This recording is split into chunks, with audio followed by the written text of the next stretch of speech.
future. There are no people in the future. No people at all. There are no people in the future. Where did all my people go? There are no people in the future. Let me try my people call. Where are all my people?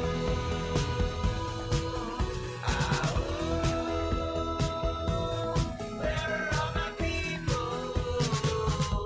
I guess I'll fly away. Hey, everybody, welcome. Yes, indeed, it is Friday, September 3rd, 2021. Welcome to Raging Chicken's Out to Coop podcast. This is Kevin Mahoney, editor and founder of Raging Chicken, and each week I talk to that motherlode of middle-aged millennial angst, Sean Kitchen, about the good, the bad, and the ugly in state and national politics.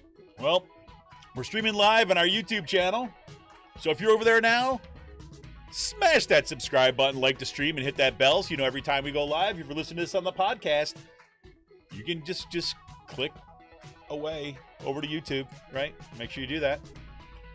On today's show, well, let's just put it this way. All right, I've had quite a morning already, and this has been an insane week. We're going to do a little free-flowing this week, because let's just kind of like do a quick rundown of just some of the things that are going on this week. The Supreme Court basically goes ahead and justifies kind of like abortion bounty hunters and vigilantes in Texas, putting entire Roe v. Wade at stake, right? Well, the TikTokers at least stepped up on that one, at least in part. And Susan Collins, of course, was wrong. Imagine that. There's climate disasters from floods to fires and flip dives. Well, at least in Philly, we got some flip dives, right? And you got phone records of legislators who may actually have abetted the January 6th insurrection. Yep, they're being subpoenaed. We got that going on. And of course, threats to tech companies and don't you dare, or we're coming for you, from Republicans. And you got Joe Rogan's on the paste. Just like, okay. Closer to Pennsylvania, doesn't get any better. Mike Jones, well, yeah, he finds out, dun, dun, dun, conducting a witch hunt, or maybe a zombie hunt is a more appropriate kind of approach to this. We'll get into that. Sean will have that story. It's freaking amazing. And you got Stephen Lynch and his 20 strong men heading out to school board near you, right? Running for Senate, right, Sean? Senate he's running for. Nothing like freaking... Governor or governor? County Senate? executive? County executive? Lynch mob leader? Jesus. And you got Russ Diamond. You know, you always count on Russ Diamond to make rape jokes. Yep, not lying. You got the Governor Wolf finally put in a mask mandate a week too late, but hey, we'll take it. All right, and then we'll also have the Penridge School District, my school districts. They're kind of like off the hook response to Tom Wolf and the mandate. Basically giving instructions to parents about how to kind of subvert it and go around it.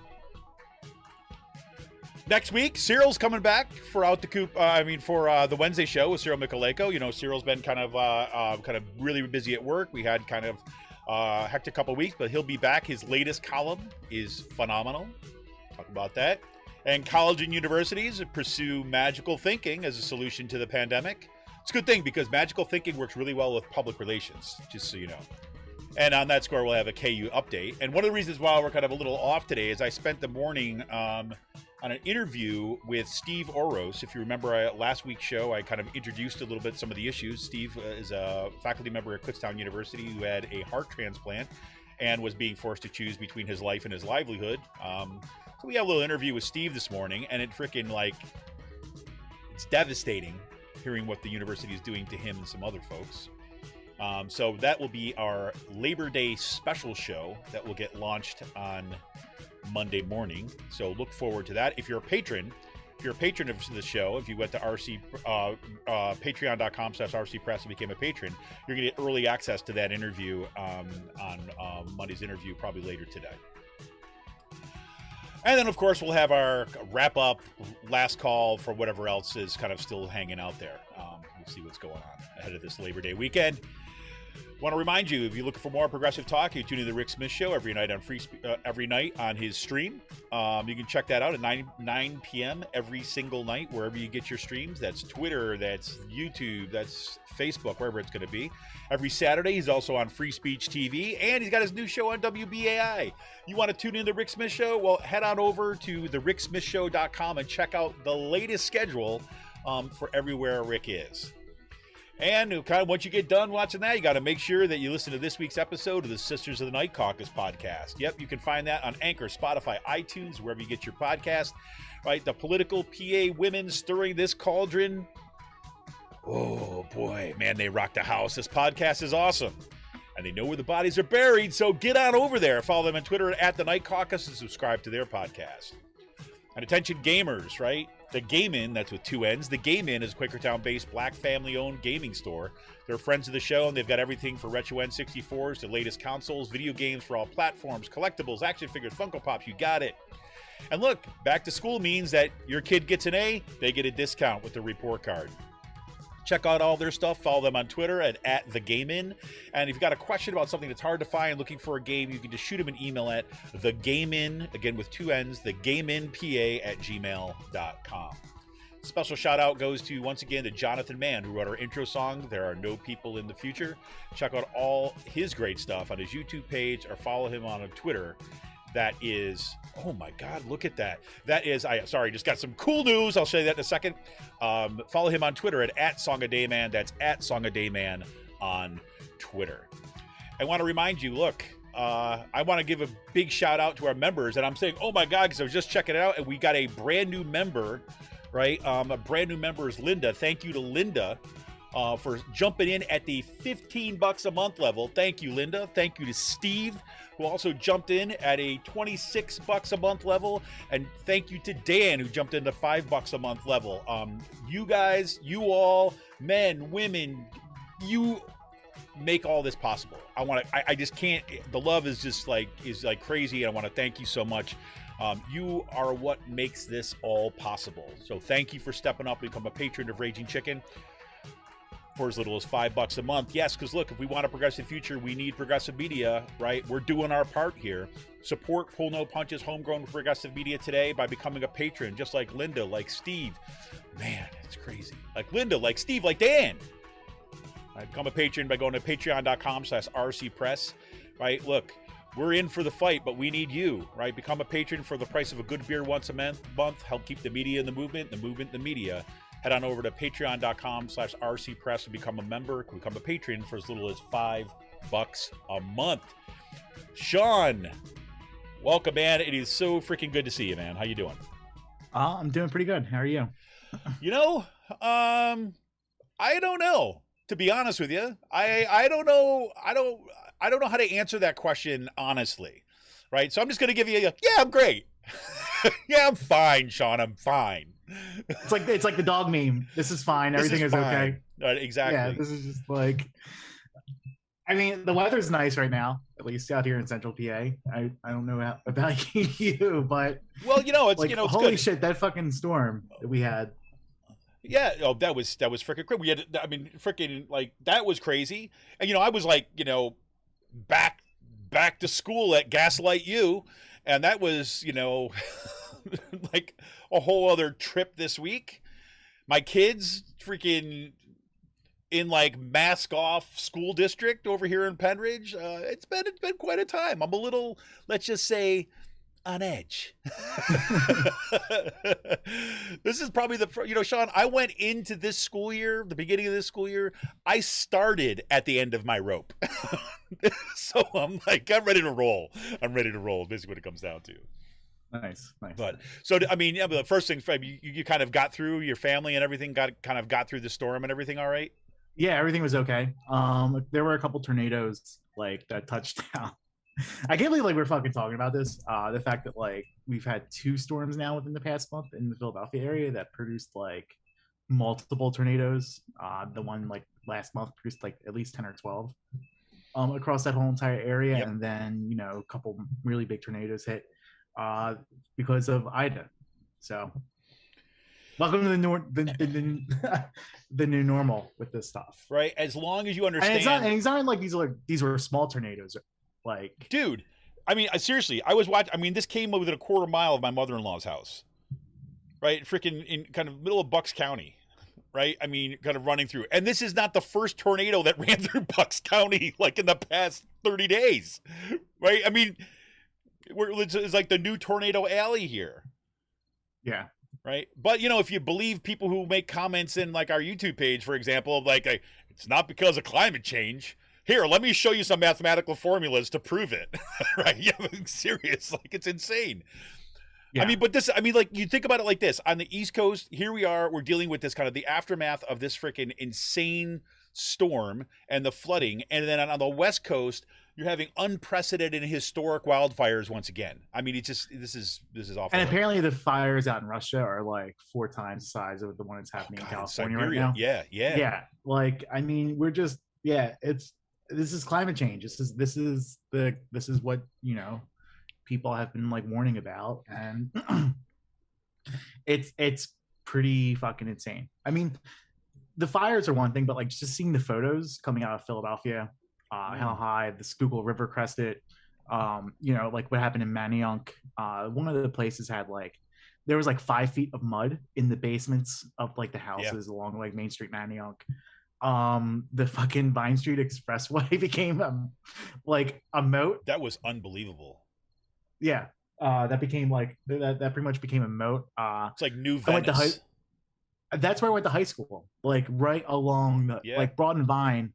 Roman Catholic High School is where I went, and it's literally right on Broad and Vine Streets in Center City, Philadelphia, and just it's seeing that thing, how big the Vine Street Expressway is, and driving on that all the time, and then like seeing that like under 15 feet of water is pretty insane. So I was, you know, and like, okay, there's this book, I've talked about it on the show, like on the show before. Kim Stanley Robinson's called the Ministry of the Future.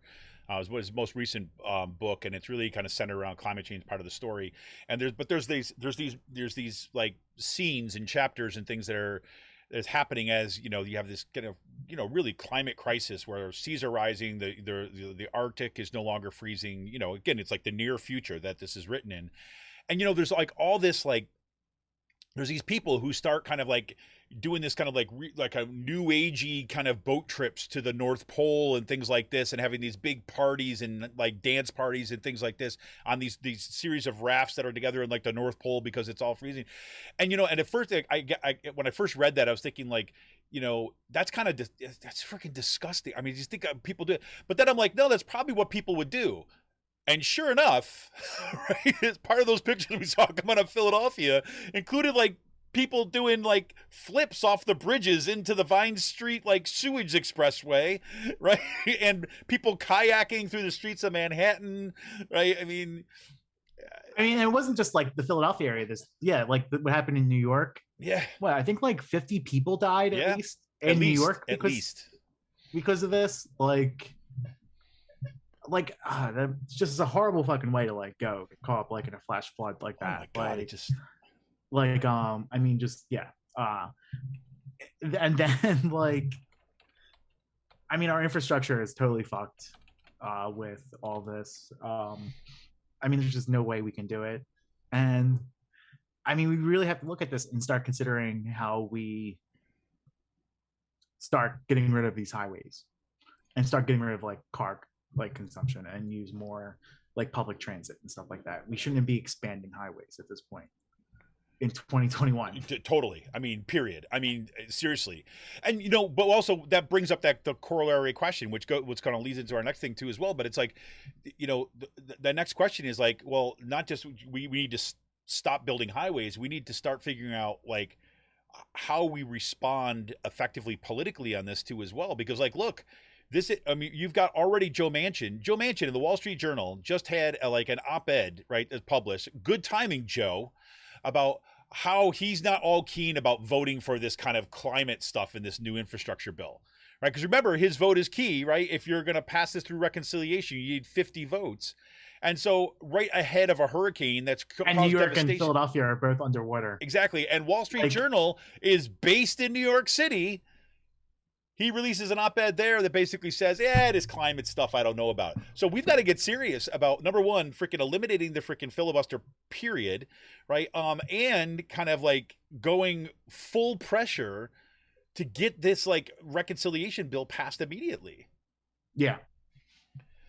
Because I mean, Sean, if you think about it like this, right? I mean, that has to get through. But what we're seeing right now, that's just what happened in Texas, and the Supreme Court basically saying, "We did nothing we could do about this. I guess we got to let Roe v. Wade go by the wayside. We got to let The way they did it too.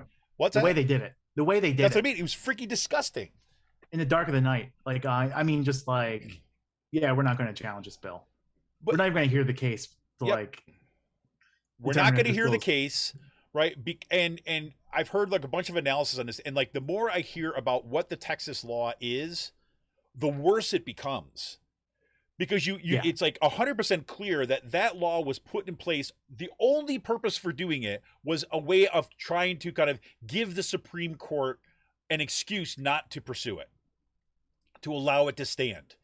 Right, to start to build that in, because the state basically, I learned this. I was listening to Chris Hayes' show last night. Learned this one is that normally what happens in a case like this, when they appeal to the Supreme Court to kind of like put a stay on the the enacting of a particular law. This has happened again and again and again in past of these anti-abortion laws or abortion ban laws or overturn Roe v. Wade stuff. It would get to the point of like they'd pass it in the state, and then there'd be a lawsuit. Right. And the lawsuit would basically have to name a government official that is responsible for overseeing the enforcement of that particular law. And then they would take it to the Supreme Court and say, demand that there's a stay until this gets worked out. Right. What the Texas law did is they basically said, no, we're going to make it illegal for the government to enforce the law. So we're going to pass the law, but the government it's going to be illegal for the government to enforce it. So therefore, there's no one to name in a lawsuit. Instead, we're going to grant individuals a bounty of $10,000 to track down people who have abetted an abortion in any way. And it literally is like the freaking stories out of the Wild West when you have these freaking bounty hunters. You're going after encouraging lynch mobs. You're encouraging political Totally. it's state sanctioned violence. Like it is state supported and state sanctioned violence like that they're doing here. I mean, like, and it's pretty fucking naked compared to like what they've done in the past in regards of like sponsoring state violence. Like, you know what I mean? It's just like, yeah. I mean, I don't think things get better from here. Oh no, I mean, like, I mean, it's going to put the onus on how important 2022 is because, I mean, like, yeah, I mean, there's literally like going to be one person who's going to be stopping this shit from happening, and that's going to be the next governor of Pennsylvania. If we, if we're going to fucking elect Josh Shapiro for this, but like, I mean, Tom Wolf is the only person stopping the bans from happening here in Pennsylvania right now. I mean, if the Good evening from New York. Republicans, like, yeah. So I mean, like, like if Mastriano or Lou Barletta or someone like that becomes governor, I mean, it's effectively illegal in Pennsylvania. Well, absolutely, 100%. Right? I mean, you think, and we've That, already like, that's a week one agenda item that'll be Exactly. like day one. Exactly. And this is also the, like, we've had, I'm spacing out her name right now, but the governor from South Dakota, right, who's a presidential hopeful. She's already indicated that okay, look, hey, now we got our roadmap about the law that we can pass in order to kind of ban abortion in the state. So they're planning on moving ahead with that in South Dakota. I mean, there's like a race on the right wing right now about which other state is going to be able to follow in the suit of Texas more quickly. Florida. Yeah, I mean, this is bad. I mean, this is super, super bad. And, and now for the first time, you finally got Nancy Pelosi saying that, that we're going to go out and try to kind of like, codify Roe v. Wade after the Democrats yammering about this for like 20 years or more. about how they're going to codify like Roe v. Wade in law, but never moving forward and pushing forward on it. It looks like they're finally going to do this, right? They're finally going to try to pass a law that is basically going to make the legislate Roe v. Wade and not make it a Supreme Court decision. But guess what? If the House goes ahead and passes, there you go. The House goes ahead and passes this, it goes to the Senate. And there's no way it gets through the Senate without filibuster reform. Even if it gets filibuster reform, that's still questionable given Joe Manchin's outspoken, stance against abortion. Yeah. I mean, like, we have come to the point in this party, talking about this yesterday with Brett, on Twitter, like you can see it in the caucuses here, especially like in Pennsylvania. Like we've come to the point where it's unacceptable to be a Democrat that supports restricting access to abortion. I mean, like it's pretty much universal now in both caucuses. You might have like a few conservative Democrats who still vote for the abortion stuff, but I mean the numbers aren't there as they were like 10 years ago, when you would have 150 people in the House voting for like restricting abortion access. Like those Democrats are gone. Yeah. Like, Well, let me ask you this, just so we have this out there on the record. I'm just curious your angle on this too as well. Now, I've heard there's two different news shows that I've been listening to, or one a podcast, one a news show, where you got Bob Casey being brought up twice as one of the kind of like say pro-life Democrats that they're worried about kind of getting to be able to sign on to that legislation.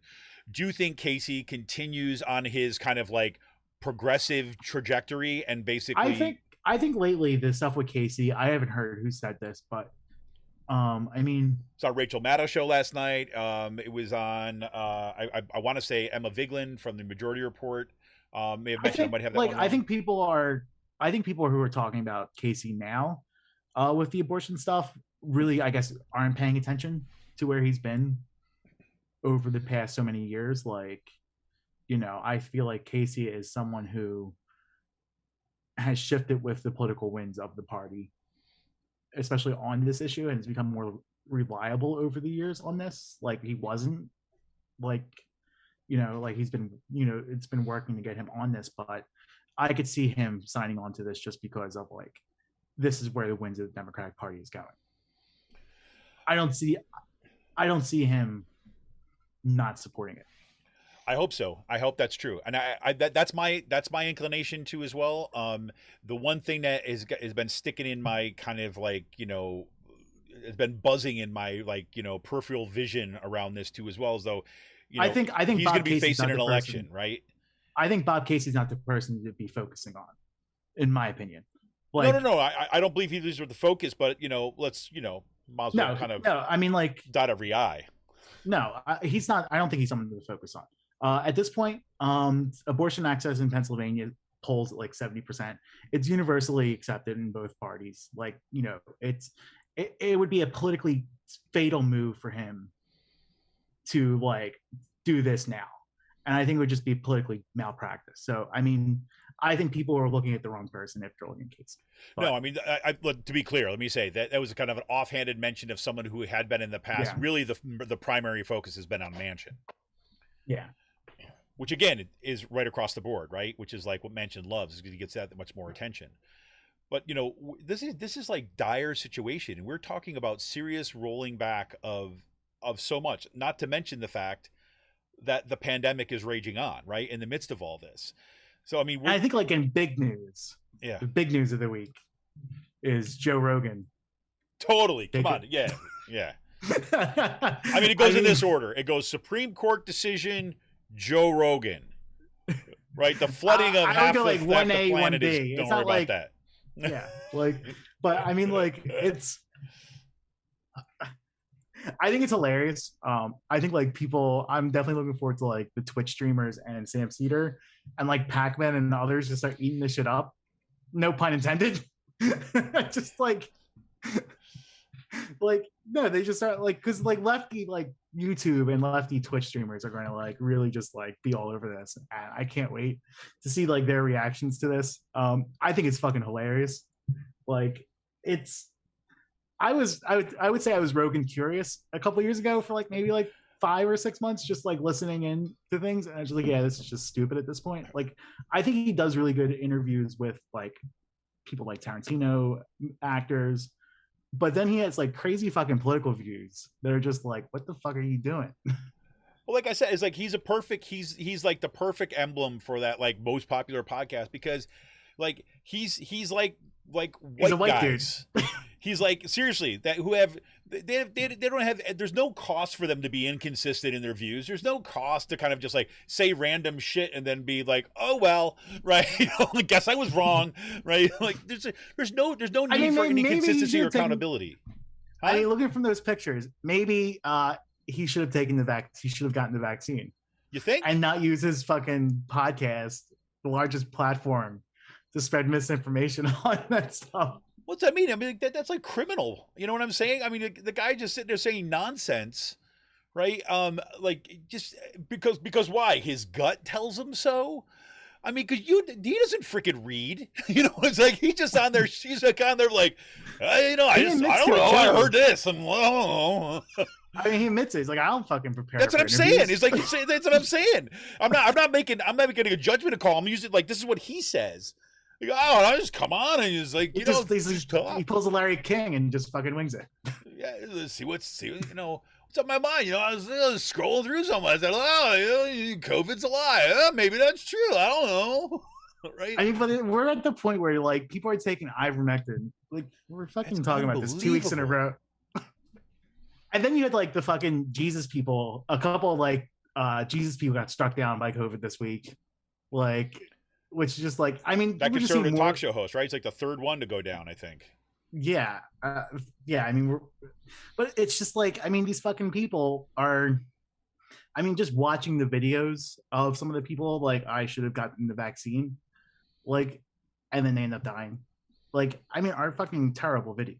It's like tragic. gut-wrenching. It's freaking tragic. It's horrible. Like the person was just like, I was like, I mean, the person admitted they were like hesitant, not like denying, but like hesitant on it. But like, yeah, I mean, this shit now is like why I got vaccinated.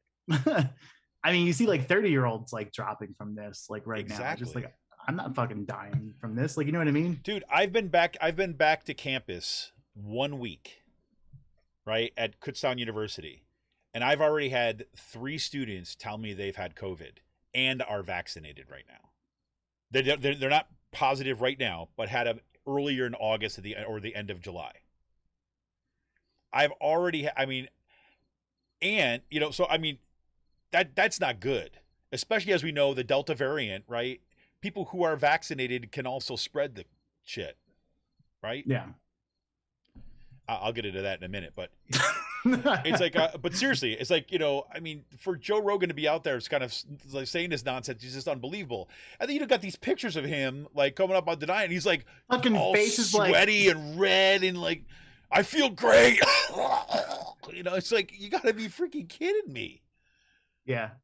I mean, like, it's also like, you know why like no one from Fox News has gotten, because they have the most rigid like COVID protocols in the entire freaking industry. Yeah, like you don't want your cash cow Tucker Carlson getting COVID and dying, or Hannity. Like, no, they have mandatory testing. They have cards. They have, I mean, everything. Seriously. Yeah. So free vaccination clinics for everybody on the news. Seriously.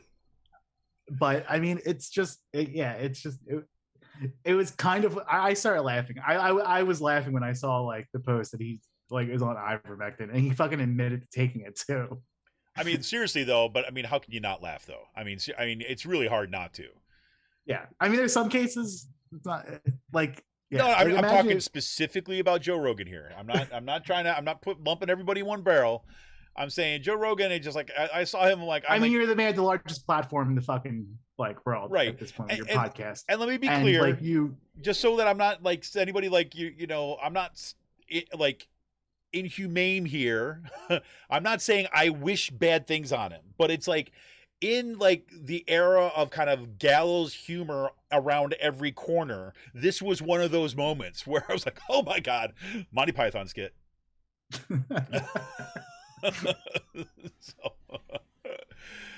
Bring out your dead. Bring out your dead. I mean, seriously. I mean, it's crazy. What can you do but laugh here? Seriously. Yeah. So one other thing. So look, I've got to have.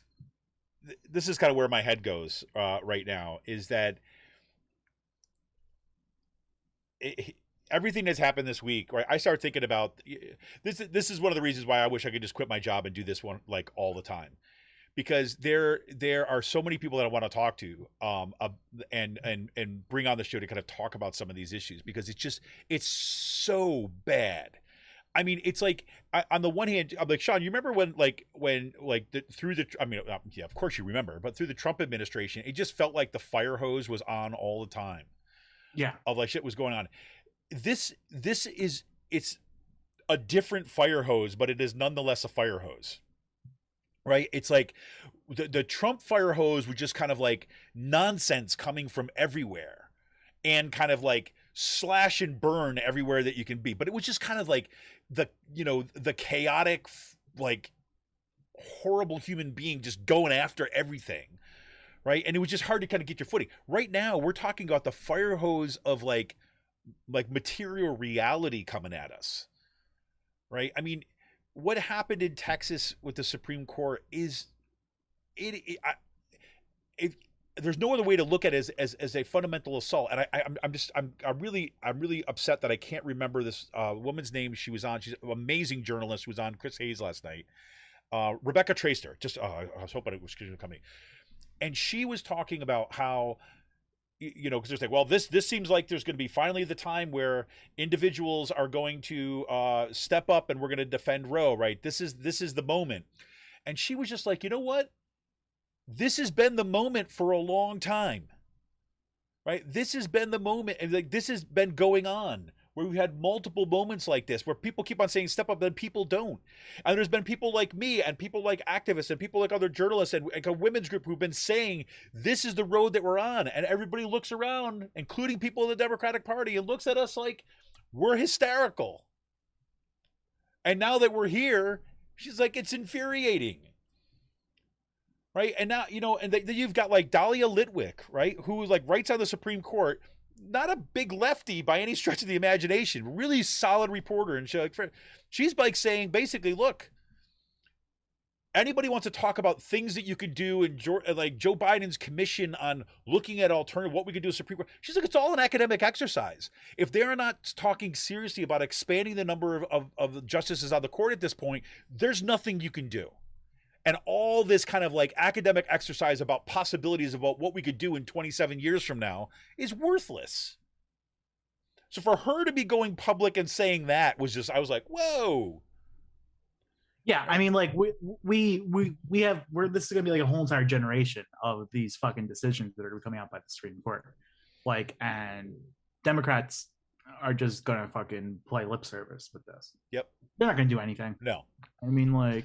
Well, I mean, I do think they would rather, they're more concerned about their right dying in office, like Dianne Feinstein or Nancy Pelosi, dying with the gavel in their fucking hands, versus like getting out of the way and letting actual people do stuff. Like, you know what I mean? Like,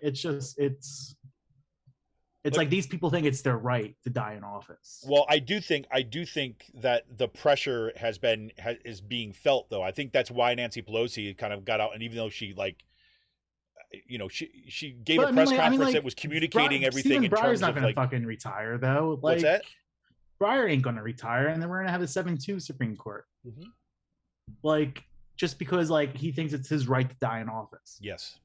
Like, because I mean, like he should retire, and like frankly, like Ruth Bader Ginsburg should have retired 10 years ago when this was going on. Like, but here we are. Right? So exactly. So I mean, I mean, it's really just like it's a rundown of like Chris Hedges's like talks of just failures of liberal democracies and how they've led like Weimar Germany. And how it led to like, far right authoritarian governments in Europe and nationalism. So Well, there we have it. Well, at least the one thing we got Happy stuff. Yeah, so one positives because like Sean and I like to kind of close out segments with some happy talk. And so the one good thing we got going on is that the phone records of legislators who may have kind of abetted the January 6th insurrection have been subpoenaed or are going to be subpoenaed or something along these lines. So that's at least a step in a positive direction or acknowledgement for that matter. And Scott Perry's one of them. So. Yep. We got a little comment from Jamie, and I couldn't agree enough or more, Jamie, that the Supreme Court of the United States, or SCOTUS, is why no one should have voted for Jill Stein in 2016. Like, do we do this? Yes. Right.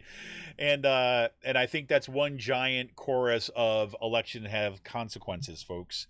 But it's Bernie Sanders' fault if you didn't watch the Twitter discourse this week. Yeah, not the fact that Hillary Clinton was an ahistorical, terrible candidate against Trump and just dropped the ball. But well, look, there's a whole lot of people that are looking to keep their jobs right now. I really believe that what we see, a lot of that kind of Twitter nonsense that you saw, some of that originates from these people who recognize that they have been fundamentally wrong and are trying to find a way to stay relevant within political discourse. This is true of the discourse of those people that have been kind of talking about Afghanistan for the past 20 years, right? That's part of why they were giving all these hot takes all over the map that meant absolutely nothing. They're just restating old talking points because they're trying to insert themselves in terms of relevance. It's the same with these kind of hacks that are on Twitter right now, who want to kind of go out and kind of rehash arguments from the past about Bernie Sanders because it doesn't matter and you're no longer relevant. We have to move to a much more aggressive and militant response. That is the only thing that we can do at this point. And by militant, I mean we need to be organizing, mass organizing, and putting pressure upon our politicians and supporting the most progressive politicians we can have, from the school board right up until national office. That's my free political advice for the day. But Sean, so just one quick question on that. So where do you think this goes? Phone records are being subpoenaed. Where do you think, what's going to be the next step in this little kind of saga? I think it shows. I think it'll show out. I think these subpoenas will show communications with Trump officials. I think that they will show communications with people like Scott Pressler and Ali Alexander, who were two of the main proponents in Stop the Steal movement. I wouldn't be surprised if you see stuff. I mean, obviously Mastriano is going to be on there, but look for communications with people like Nick Fuentes or Scott Pressler, Ali Alexander, and people who were really, these right-wing operatives, fascists who were really instrumental in stoking these Stop the Steal things. I mean, there was no fucking accident that Jim Jordan and Scott Perry came to the Capitol on November 3rd, 4th, 5th. I thought it was just their day to go up there. Yeah. It was their turn, wasn't it?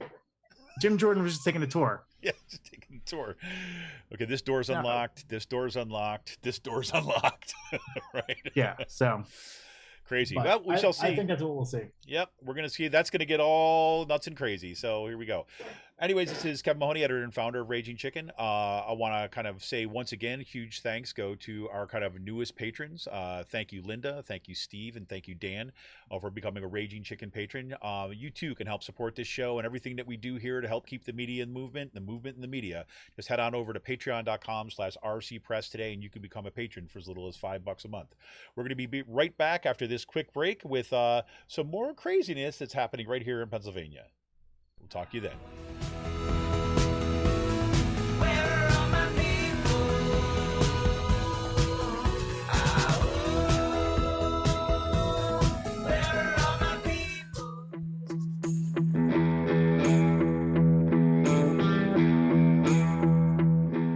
This is Kevin Mahoney, editor and founder of Raging Chicken Press.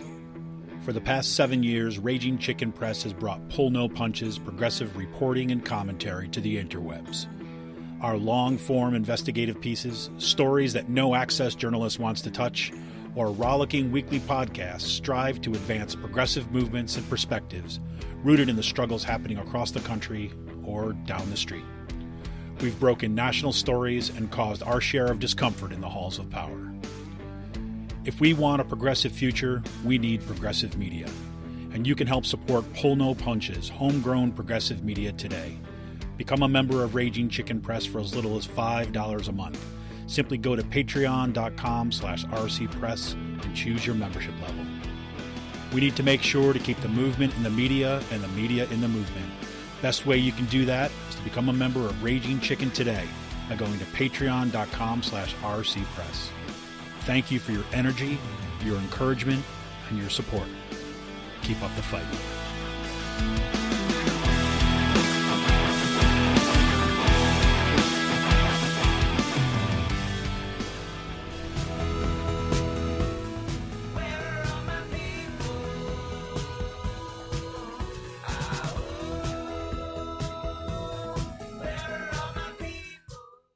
Hey everybody, sorry about that. I got some weird stuff happening with my headphones here. Welcome back, Raging Chicken's Otaku Podcast. I'm here once again with Sean Kitchen. Sean, I'm just going to hand the plate over to you right now because it's been quite a week in your neck of the woods. As he's freaking sucking on his giant water I'm sorry. bottle. Yes, it has. My bad. No, I want to get a quick sip in. Quick sip in for this. Yeah.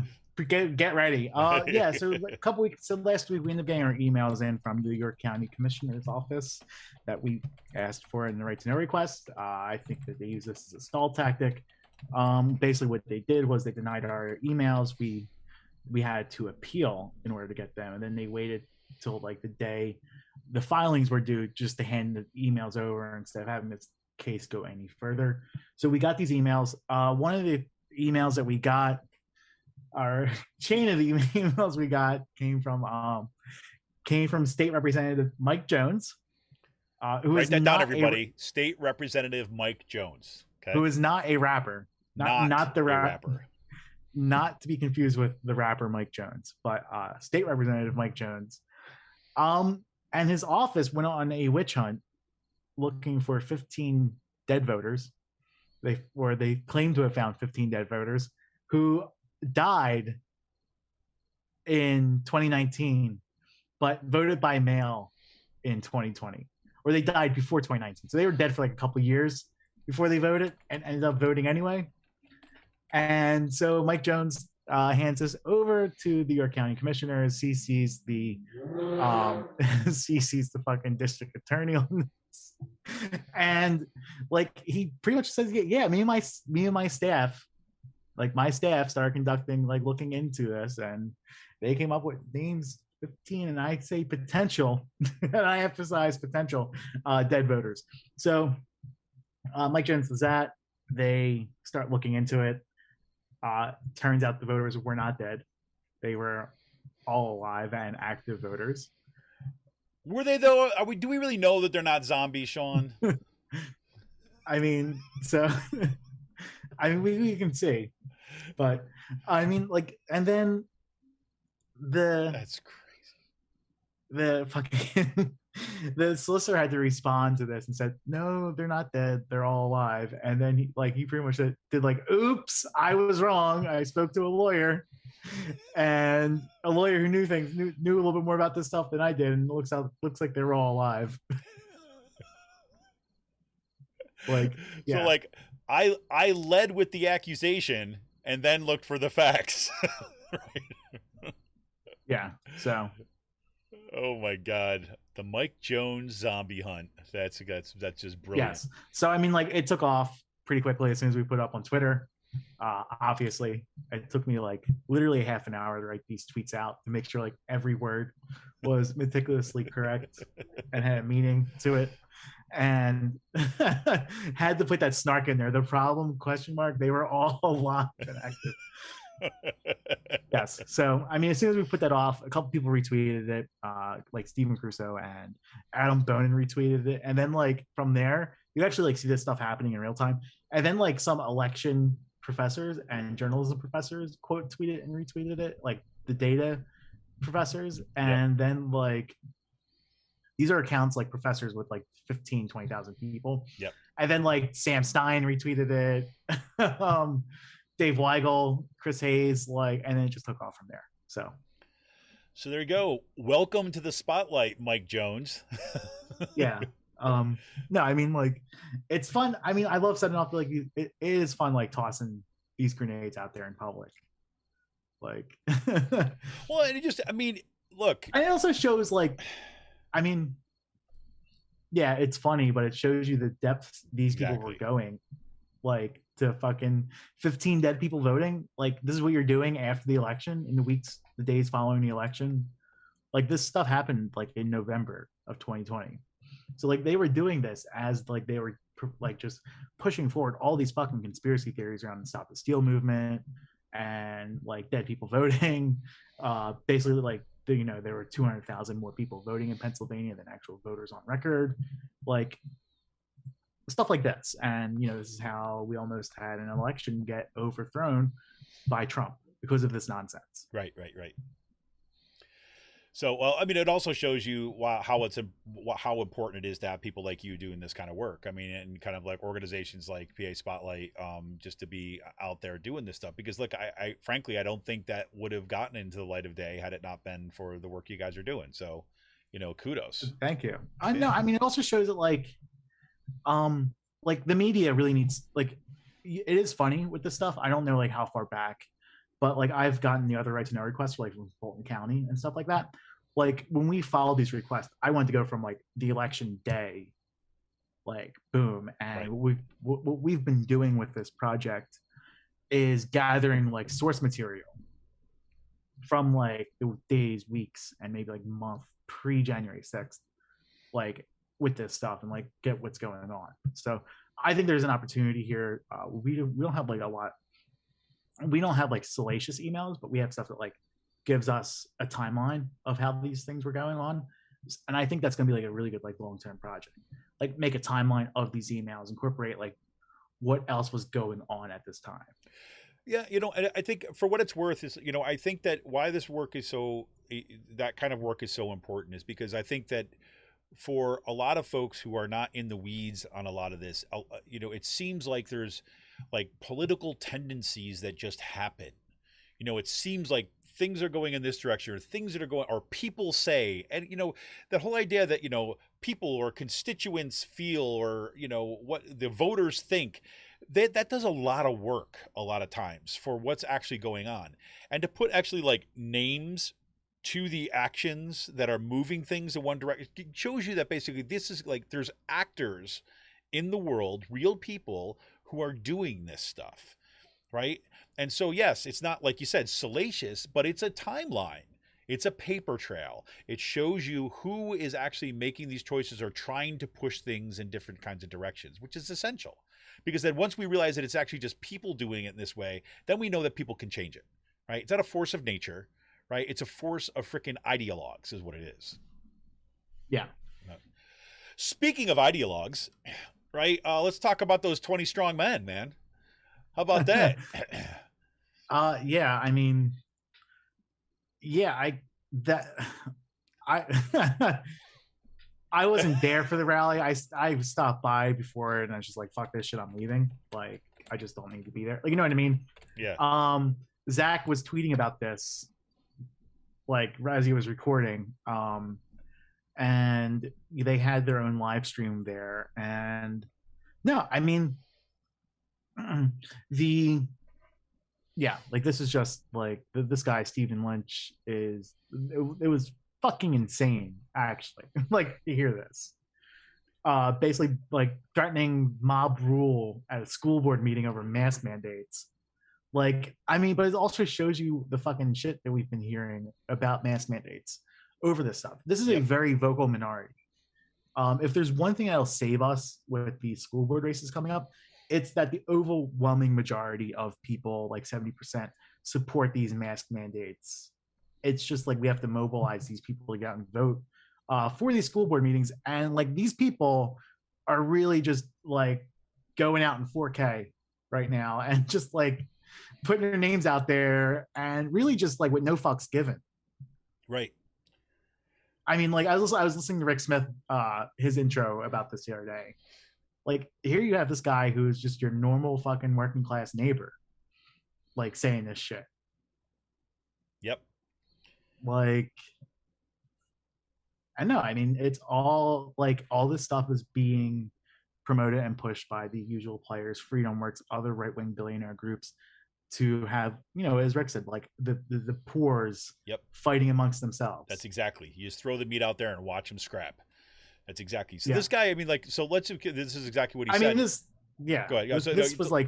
This was a straight up like Nazi speech. Yeah. So he says. So here's part of what he said here. Right. He says, so after opening with this is I'm reading because some sections from Crooks and Liars. They got a great piece on this to contextualize it. It says, quote, he starts off by saying, make men great again, make men again, right? So there you go. You're already in the kind of like misogynistic kind of white supremacist playbook right there, right?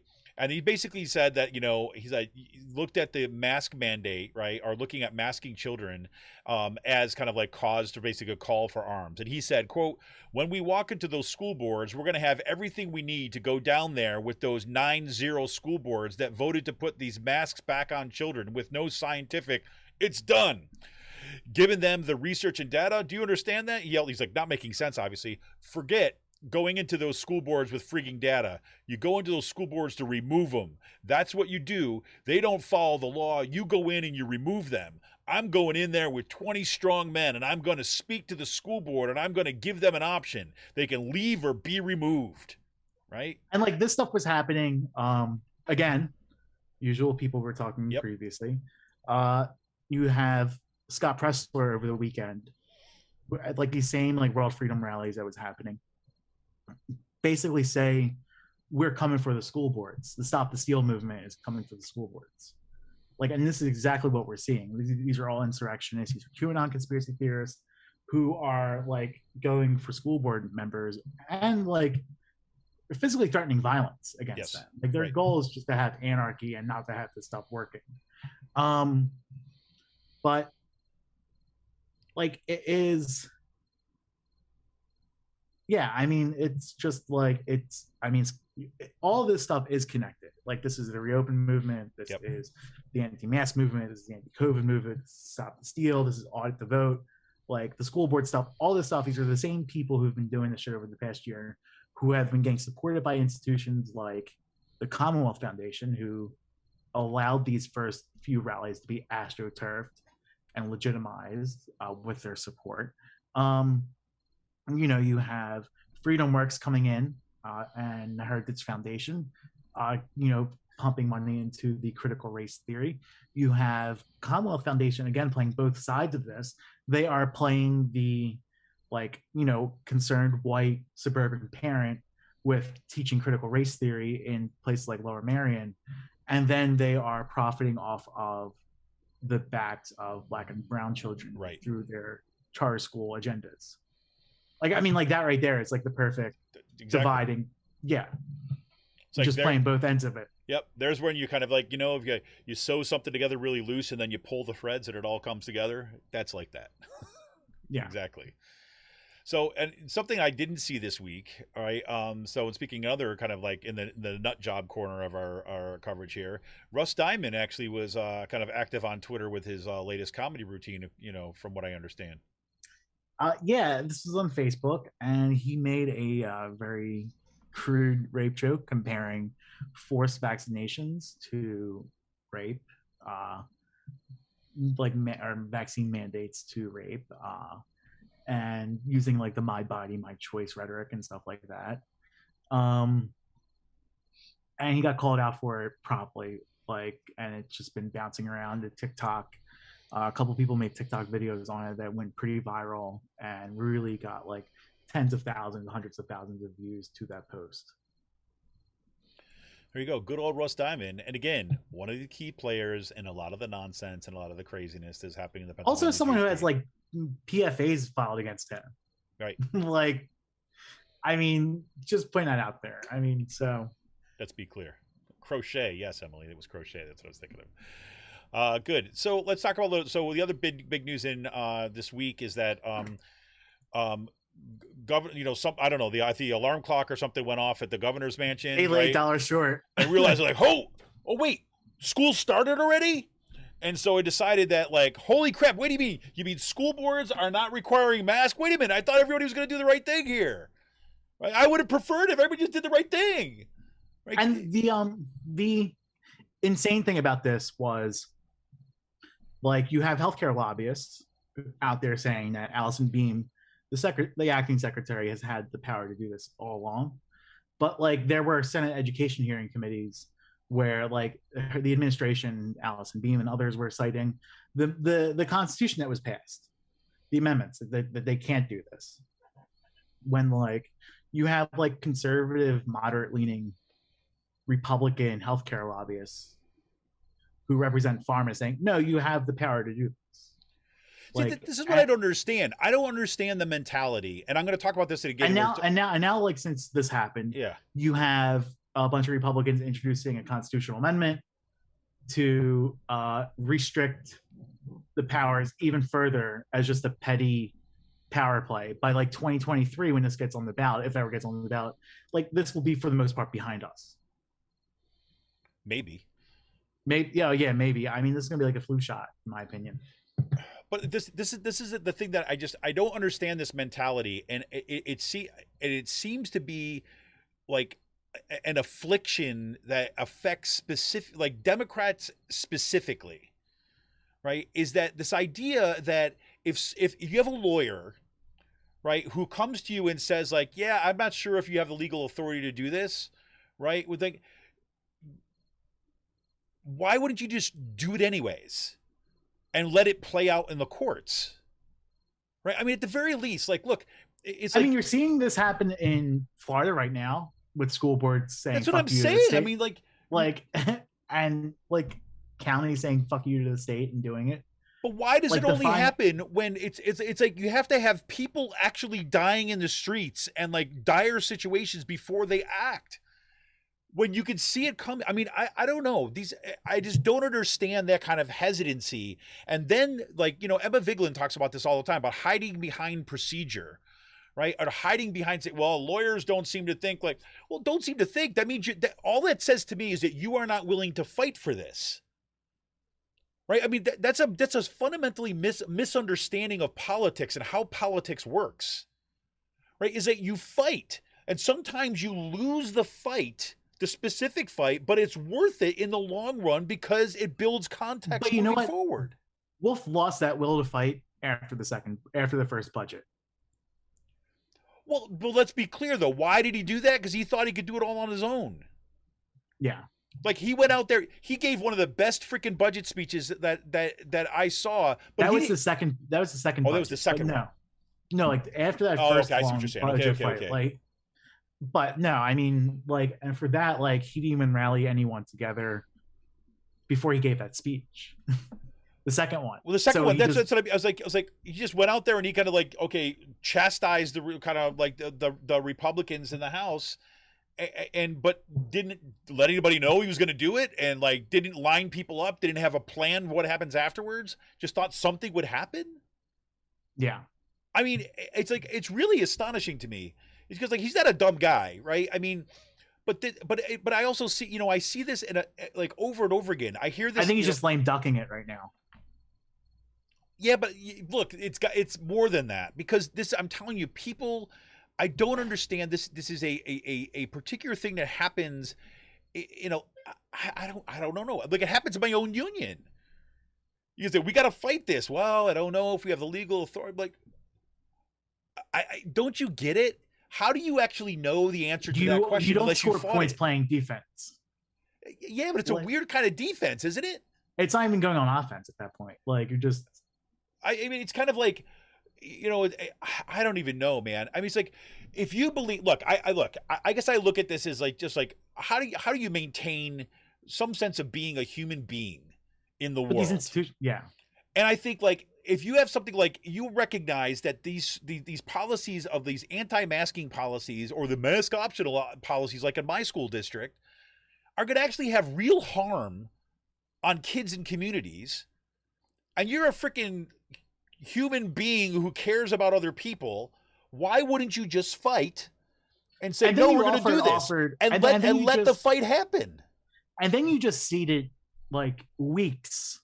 Yes. Of people screaming at school board members. Exactly. Over something you could have done a month ago.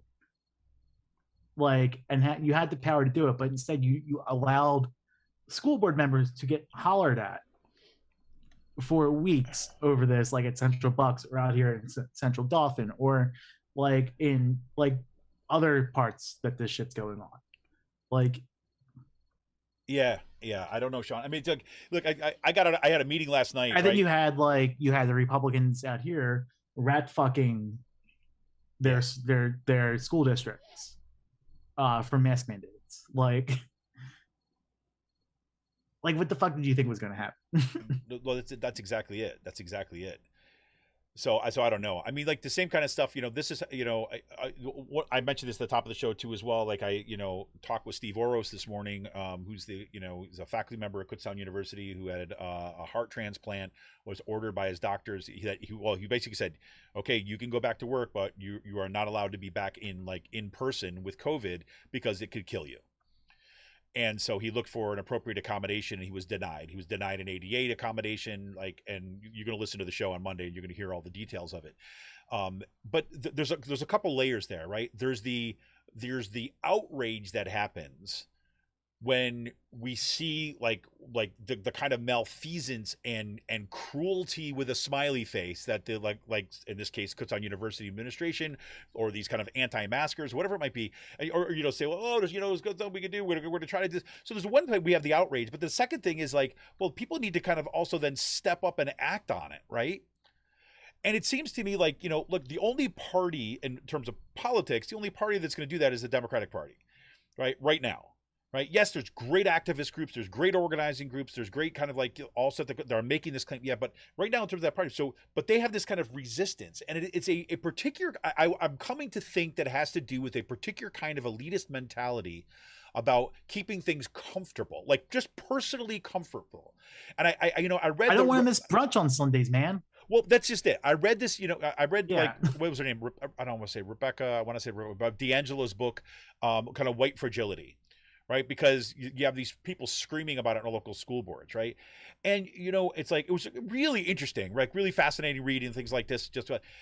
But the more this all goes on, the more she's 100% right. It's the whole idea is like you have people who their risk, or right, they're facing real consequences like death, right? Like lack of medical care, like prolonged sickness. Right. And they're saying, we need this, we should do this. And then you have these kind of white or privileged folks who are saying the things donor like, class who are from Bryn Mawr, the main line. Yeah. And they're saying and like, all these fundraisers in their mansions and stuff like that. Yeah. And then if they're made to feel uncomfortable, that means just like if they have feelings in their chest that makes them feel uncomfortable, then they claim that they're the victim. Or they say, well, they anticipated feeling that discomfort. So they say, oh, there's nothing we could do, because we had a lawyer say that we might not win the case. So therefore we can't rock the boat. Yeah. So I don't know, man. I just like, I see that, and look, and yes, it's personal for me because the delay in Governor Wolf's delay, right, meant that my kids were in a freaking mask optional school for a week. That's what that meant. And what impact is that going to have, not just with my kids, but all these, my kids, for the most part, wear their masks, but I can't even count on that. And then Pennridge School District released a freaking picture of like second day at school in 4th grade. Yay. A picture of 4th grade kids in a classroom, right? It's a public on their Facebook, right? They're all these kids going, yay, back to school. And maybe 25% of those kids had a mask on. And my view is they put that out as a giant FU. And then what comes down, they released, and I'm not going to talk about this. I'm not going to go into this like completely right now because I will end up going on a long rant that nobody really wants to hear at this point. Right. So I'll keep that for a second show. But I will say this, right? They released let me just do one quick thing here. They released a just really amazing. They released a letter, the school board did, right? The superintendent, right, and the school district sent out an email to parents, right, that basically said, okay, look, this mandate comes on beginning September 7th. All kids have to wear masks in school, right?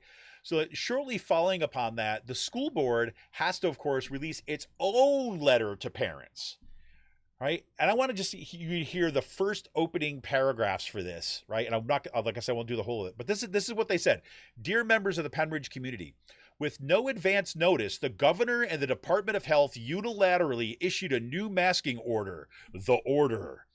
The governor's order issued after the school year started has been disruptive to families and to school district administrators who should be more properly focused on getting school operations running smoothly. For those who have not read the governor's order, here it is. The governor's order mandates that all school districts enforce the requirement that all teachers, children, students, staff, and visitors, goes on. While the governor's order requires masking on buses and inside school buildings, it does not apply to outside settings, athletic practice, and competitions. Teachers will continue to look for things outside. The governor's order strips local school boards of any latitude to consider amendments to health and safety. It goes on. And then the last part of this letter, what they do is say, look, there's a loophole in what the governor said, right? You can actually say that you have a medical condition or that you have a doctor, but you don't have to show any proof of it. So it instructs them to the form to fill out to how to subvert the masking order. And because you don't require any proof that what you're saying is legitimate, there's going to be a whole lot of people that are going to do it. That's what this means. The fact that this comes down now. Right? So, I mean, call me a little frustrated, Sean, but I just I'm a little frustrated. That's all I got to say.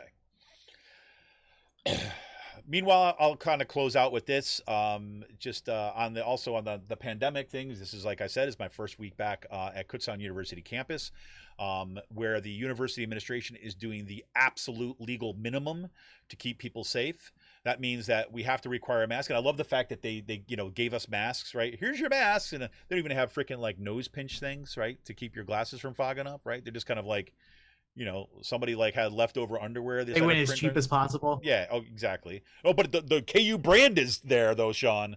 They had to save money for that percussion, the mallet laboratory. The mallet museum. Totally, man. Why should we kind of provide faculty or staff or students with N95 masks when we're going to have a mallet museum? We got to kind of have priorities here, everybody. Right. So, I have to say, this is the first week back, and this surprises me every time because I'll be honest. I mean, this pandemic has impacted me in ways that I don't always recognize consciously. And then I kind of get in a certain environment and I feel it. And my first class, when I went into my first class and I kind of like got things looked up and I looked up that student and I saw several students in the classroom, got their junk hanging out of the top of their mask, right? Because they haven't learned how to freaking pull things up over their noses, right? And really what it is, not that they haven't learned it. It's like, it's a few white guys in all three of my classes that I had on Tuesday, 3 white guys, right, in the first class, and then other ones in the other classes, just purposely keeping the mask down below their nose because they don't like wearing a mask. And that's their little sign of resistance, right? So they're going to put everybody else at risk because they feel uncomfortable with it, right? When I first got to campus, right, there's, students walking in the building, no mask even in sight, even though it's required by university regulations. And there's absolutely no provisions by the university to make sure that masks are being required. In the open areas that are outside the classroom, but still in closed buildings, right, despite the university's mask mandate, right, there's people openly sitting around socializing with no mask, and that's going on, right? That's all happening. There's no contact tracing.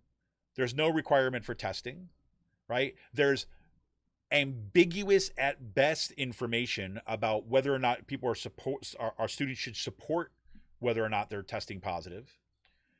Right? They will not allow faculty to get tested at the university's own facilities. They have to go find testing on their own. And their CVS that's doing the testing in Kutztown is backed up a week. So if you feel sick today, you're going to have to wait a week before you can get tested. Right? That's where we're at. Right? So, and again, there was a great piece in the Chronicle of Higher Education. Is called, college and universities pursue magical thinking as a solution to pandemic, or something along those lines of the title. And that's what they're doing, right? They're using, they think that public relations can beat the virus, right? It's the grit and fortitude model that Kenneth Hawkins said. We just kind of pretend it's not there and just kind of push through, we'll be fine. it is the most irresponsible and backward way of kind of approaching something like a kind of a medical emergency, which we're in right now, like a kind of a pandemic, than I could possibly ever think so. It's like, it shows you the withering on the vine of the thing that we call society when we see this kind of stuff. So, but we're going to have more on the kind of on the KU issue on Monday. We're going to get to hear from Steve Oros and hear his story. And I guarantee you, when you hear what the university has put Steve Oros through, you are going to be as devastated and as shocked and as angry as I have been.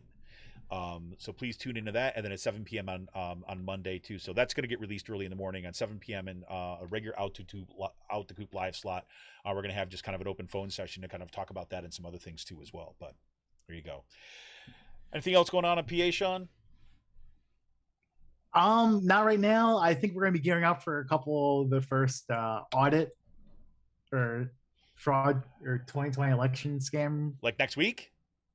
Yeah, within the next week or so. So, I mean, it's happening. So, audit time. It's audit time. They want to replicate something that will make Arizona look like fucking peanuts. So, strap in. We have all this money on the money tree for these audits, but we put $7 billion in the fucking rainy day fund. Yeah, man. So here we go. At least we got our freedom. Well, there you go. All right, this is Kevin Mahoney, editor and founder of Raging Chicken. We're going to be back right after this quick break to wrap it up in this week's Last Call.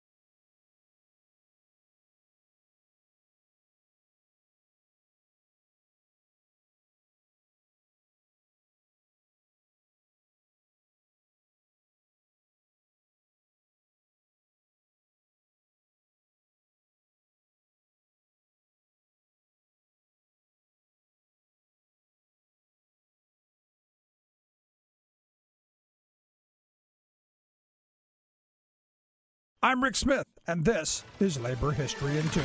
On this day in labor history, the year was 1932. That was the day the Progressive Miners of America wrapped up their founding convention in Gillespie, Illinois. Fed up with concessions and what they viewed as heavy-handed anti-democratic rule by United Mine Worker President John L. Lewis, Illinois miners met to break decisively. Area miners were active in radical politics, and many supported currents within the socialist and communist movements. That July, Lewis opened the contract and agreed to a 20% pay cut. Tens of thousands of miners were furious and threw up picket lines at mines throughout central and southern Illinois. In Franklin County, striking miners were assaulted, shot, and beaten by special deputies and strike-breaking thugs. Many miners thought Lewis had had a hand in the violence against them. 2 miners were killed and hundreds more injured. By September 1st, 273 delegates representing 40,000 miners resolved to break from the UMWA, form a new union, and plan immediate negotiations with coal operators. They drafted a constitution emphasizing rank-and-file industrial democracy. A women's auxiliary was established with Agnes Bernass Wick as its head.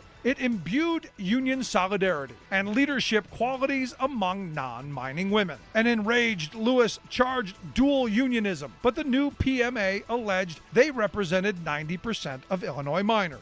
The split gave rise to the Illinois Mine Wars. Years of shootings, bombings, and assaults became almost commonplace as both unions struggled for power. The PMA soon faced internal fighting as conservatives attempted to wrest leadership from many of the founders. Though the union never dominated the industry, it continued to represent thousands of Illinois miners throughout the 20th century.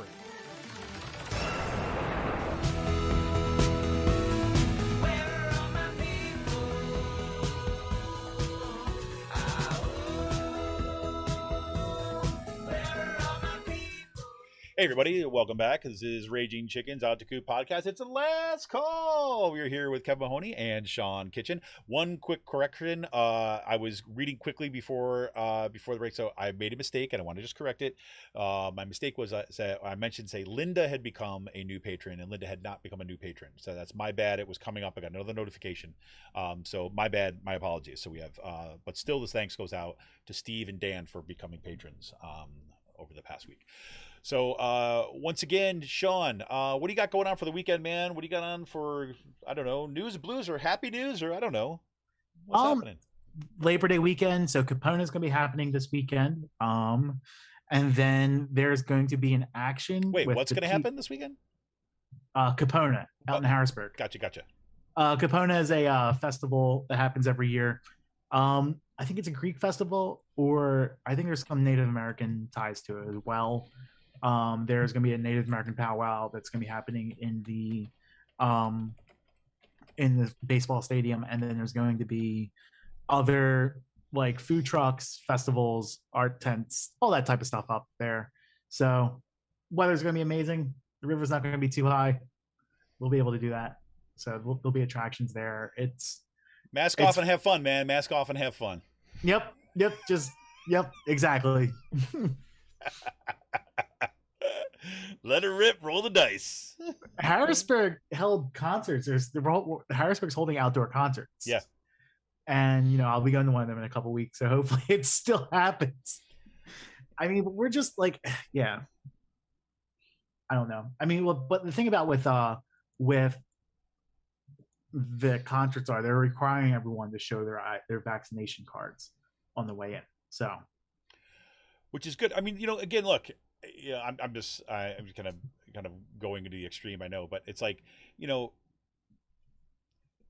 best that we can do right now is to do the best that we can, right? I mean, and that means making sure that we get vaccinated, making sure that we're kind of like following the regulations and all this other kinds of stuff. And and again, like you said, like outdoor concerts where people have proof of vaccination and things like this is your kind of best case scenario. Is it 100% safe? No, it's not.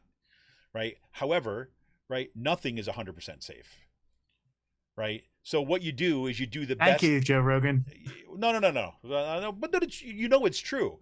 There's nothing 100%, right? So I know there's perceived risk, but this is precisely the problem, right? This is why we all get here. Is that people tend to see everything in terms of black and white, right? When it's like, and I have this affliction too as well, right? But it's like legitimate, like.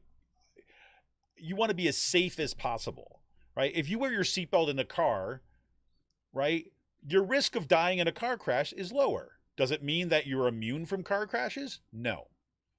Right? And this is just like here. Yes, it's going to be true. Is that you can vaccinate. The very least we can make sure is that you don't die, right? Or don't end up in a hospital on a ventilator for a month, right? That's a good thing. And if you're going to go to a concert, go to an outdoor concert, right? Stand away from people a little bit. Right? Get out of don't go in the mosh pit, for Christ's sake. I can't wait till I go to the Menzingers concert in December, and that won't be outside. Well, it's good knowing you, Sean. Just kidding. I'll be eligible for my booster by then. So yeah. I should be eligible soon. I got to actually look at that and see if I can schedule that soon, because the way it's looking at Kutztown right now is not good. But I am going to get away for kind of like a day and a half or so. We're going to go up the mountains, make a little trip, kind of spend a little bit of a Labor Day weekend, just doing a little relaxing with the family. I'm going to be spinning up some D&D campaign stuff, working on my own kind of homebrew campaign in addition to running this other one with my son and his friends. My daughter and their friends, I should say. So that's been a lot of fun. It's been my main distraction. I've been continuing my listening to and watching of the Dungeon Run, which is, you can find it on YouTube, but it's also on caffeine.tv. That's been just a whole lot of fun. And it's actually, it's been keeping me relatively grounded, to have just something completely, away from this stuff for a bit in kind of in terms of my mental space. Cause, I tend to focus a little bit too much and obsess a little too much on this stuff all the time. And that's not good for my own health. Right. And everybody who's around me. So, but So it's cool. Be rolling D20s, man. That's what I'm looking forward to. I'm working on a new character right now. I got some great backstory stuff going on. It's great. Nice.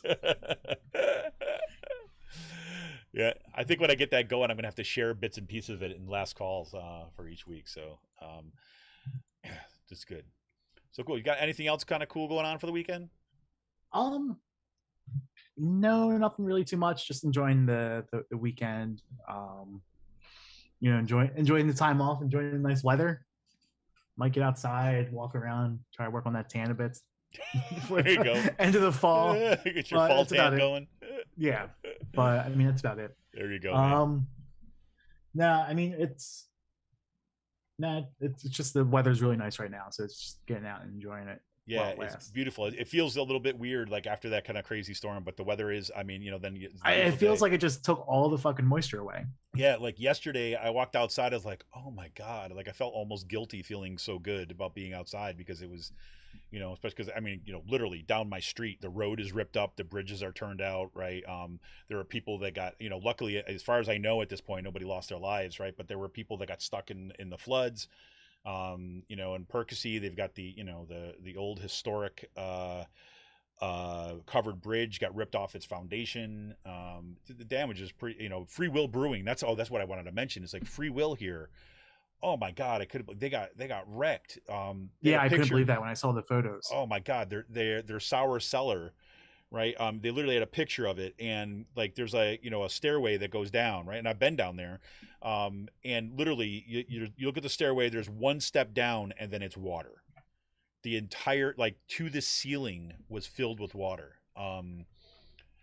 They, you know, they reopened. They have a reopening today too, as well. You know, they're going to giving away free burgers, and they tried to kind of we're taking a bunch of stuff that they had just canned and are chilling it up to kind of make it available for everybody. But that's going to be some major cleanup, man. So, you know, my heart goes out to those folks who are kind of working so hard to make that there in the center of the community. But holy crap.